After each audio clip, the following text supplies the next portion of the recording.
So in 2004, after being very frustrated, a group of friends of mine and colleagues decided that we were going to do something about it. We were going to do something about the uninsured.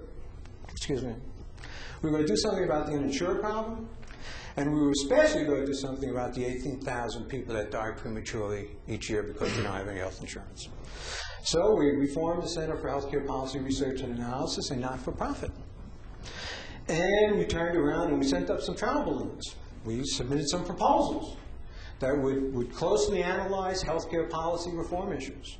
We sent them to a number of agencies in the federal government. Their response was thanks, but not interested. We sent them to corporations and foundations that normally funded healthcare-related projects. Their response was thanks, but not interested, not now. The center was really surprised that there were no groups out there willing to fund projects that would develop new cost containment methodologies to control costs, or cost-effective approaches to finance healthcare services, or even trying to resolve the uninsured problem.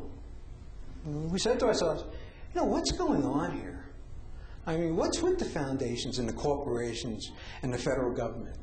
Why won't they fund the research and development necessary to create new healthcare financing models? Really amazing stuff. So this policy reform is very clear, that there is no group that is going to fund policy reform. The only group that's going to fund it is the public, because they are the ones that have the most to gain with the universal access single-payer system. The board of directors of the Center for Healthcare Policy Research and Analysis is ready to assume the responsibility to do this kind of research. We will not stand by and let the private insurance industry forget the uninsured in this country. We feel very strongly that someone has to speak for those that cannot speak for themselves. The Center believes that a comprehensive solution to the crisis in healthcare financing is necessary. The people in Washington in the healthcare financing industry are not going to provide it. Why? Because there is a lot of profit in crisis, chaos, and confusion. We're going to take this case to the American public. We know that the existing financing system is not sustainable, and we also know that eventually the public will demand significant change. The question that we have is this the time? The Center believes that this concept's time has come. In the words of Victor Hugo, an invasion of armies can be resisted, but not an idea whose time has come. In April 2005, the Center was granted by the IRS 501c3 tax-exempt public charity status. Now, we were a little surprised that they granted it to us, because normally this goes to organizations not wanting to study healthcare policy, not wanting to make a change in the financing industry, but obviously somebody in the IRS thought that this was a worthwhile endeavor. So since then, we've been really working on developing a universal access single-payer marketing strategy, something that can successfully establish this concept.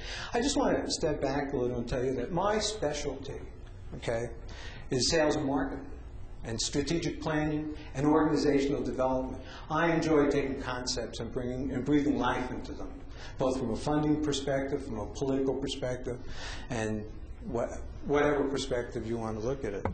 So what we did with the universal access single-payer system problem is that we applied classic marketing issues. We established marketing principles.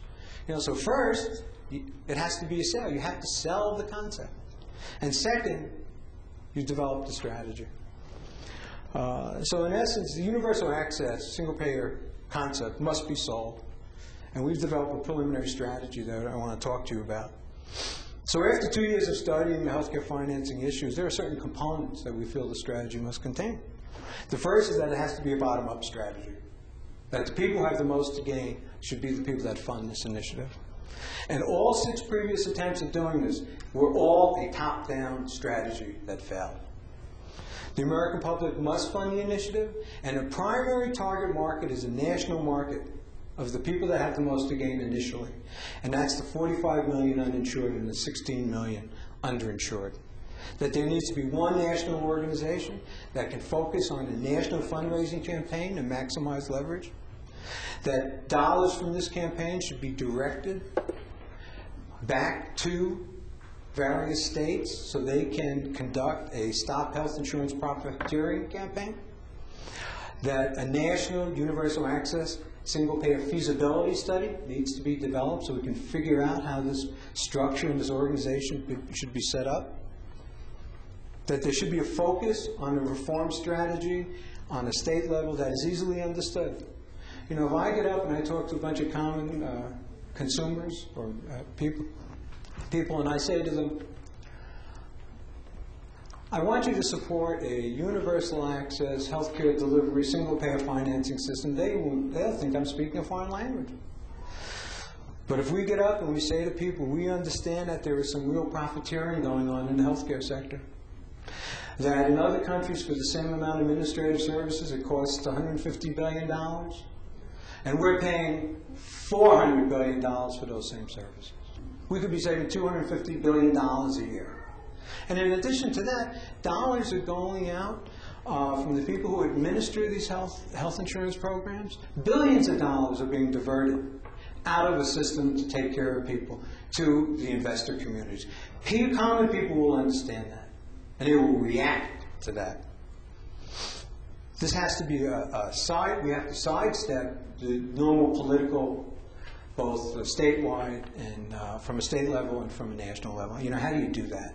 Well, what you do is you survey a state population. You find out how much the people living in that state feel that health insurance companies should take out and profit from the services that they provide for the residents of that state. And you put that on a ballot initiative, and then you have the people in the state vote what level of profit these health insurance companies should be taking out of the state. We have to be aware that the special interests are the most formidable challenges to this concept. And we also believe that it is important for this national entity to work with statewide advocacy groups like the Colorado Coalition for the Medically Underserved to do the voter survey, to determine the acceptable level of profit that state residents want for the healthcare financing system. And then you need to get a proposition on the ballot. And let the voters vote. The simple fact is that we don't know what a universal access single-payer system will look like. It's not going to be Canada. It's not going to be a European system. I mean, we're Americans. I mean, we put people on the moon. I think we can at least figure out a better way to finance healthcare services for our citizens. Years ago, I did a promotional piece. It was a little card. And on the front of the card, it said, how do you know? And on the back of the card, you open it up, and it said, one bite at a time. And this is the issue we have here. We've got to take this very slow and steady. We have to approach this as a concept selling program. The strategy must be creative, something that's never been tried before, national and statewide in scope. And it has to be an honest effort to educate the people to the problems and the solutions in healthcare financing. It must be flexible for contingencies, and it must be sincere. It must be a concept sale to be made on a national level with a fairness issue, and then on a statewide level with a profiteering argument.